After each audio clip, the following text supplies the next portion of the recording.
आप देख रहे हैं ENI live next generation media.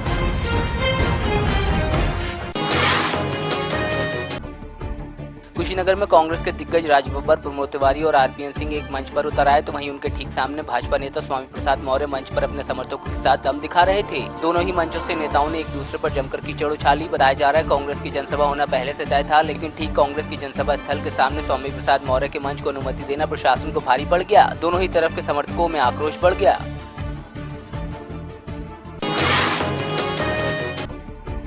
केंद्रीय मंत्री उमा भारती कुशीनगर पहुंची। यहाँ उन्होंने कांग्रेस को जमकर आड़े हाथों लिया। उमा भारती ने कहा कि कांग्रेस ने भ्रष्टाचार को जन्म दिया है, तो वहीं उमा भारती ने कहा कि कांग्रेस और सपा के गठबंधन का फायदा बीजेपी को हुआ है।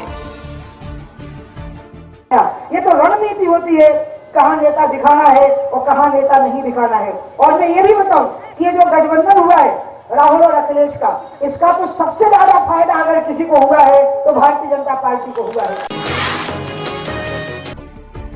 कांग्रेस प्रदेश अध्यक्ष राज बब्बर और प्रमोद तिवारी मिर्जापुर की मजवा विधानसभा में जनसभा को संबोधित करने पहुंची। यहां दोनों ही दिग्गजों ने प्रधानमंत्री मोदी और अमित शाह पर निशाना साधा। इस दौरान कहा गया कि दो लोग गुजरात से आकर यूपी को अपमानित कर रहे हैं। इतना ही नहीं, मंच से तड़ीपार और झांसेबाज जैसी संज्ञाएं दी गयी।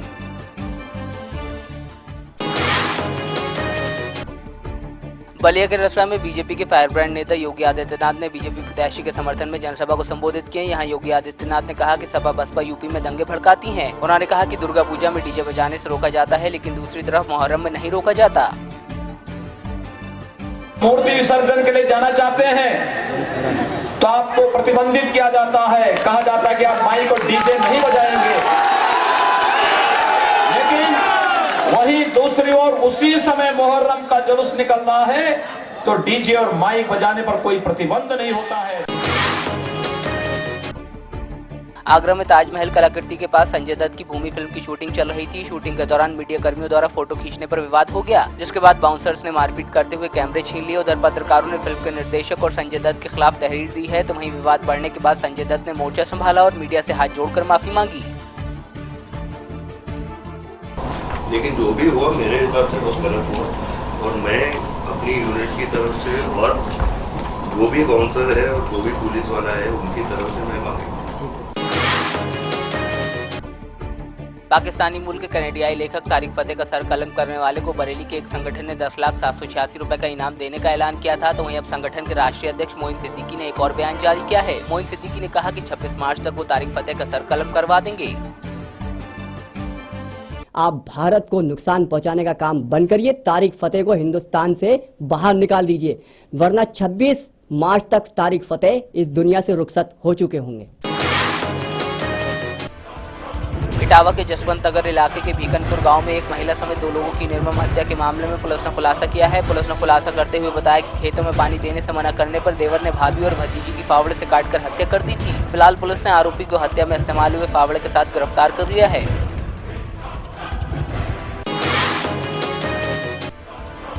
बांदा में एक 10 वर्षीय मासूम की अज्ञातों ने गला रेतकर हत्या कर दी और शव को घर के पीछे फेंक दिया। बताया जा रहा है मृतक घर पर अकेला था। उस वक्त आरोपियों ने वारदात को अंजाम दिया, तो वहीं परिजनों ने जमीनी विवाद के चलते हत्या किए जाने की आशंका जताई है। फिलहाल पुलिस ने जल्दी आरोपी को गिरफ्तार करने की बात कही है।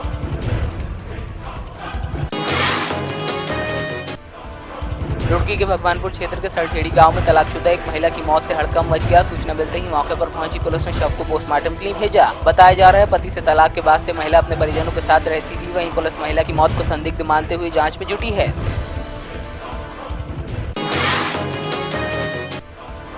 गुरदासपुर के गांव पनियाड़ रेलवे लाइन के नजदीक एक शव मिलने से सनसनी फैल गई। पुलिस ने शव को कब्जे में लेकर पोस्टमार्टम के लिए भेजा। उधर मृतक के भाई का कहना है कि उसके भाई को ठीक से सुनाई नहीं देता था, लिहाजा यही वजह रही होगी कि उसको ट्रेन की आवाज सुनाई नहीं दी और ट्रेन की चपेट में आने से उसकी मौत हो गई।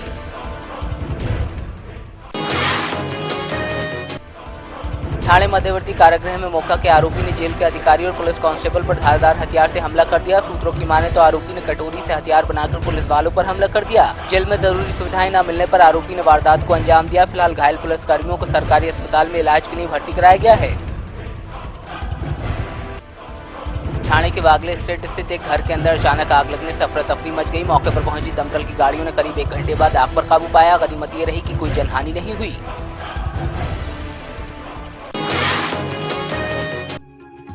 सिंधुदुर्ग में सबसे बड़ी यात्रा मालवर तालुका के आगड़ेवाड़ी गांव स्थित श्री देवी भराड़ी की मनाई जाती है। इस यात्रा में महाराष्ट्र समेत देश के कोने कोने से श्रद्धालु आते हैं। तो इस साल भी देवी के दर्शन के लिए भक्तों का तांता लगना शुरू हो गया है। उधर यात्रा के चलते प्रशासन ने भी पुख्ता इंतजाम किए हैं।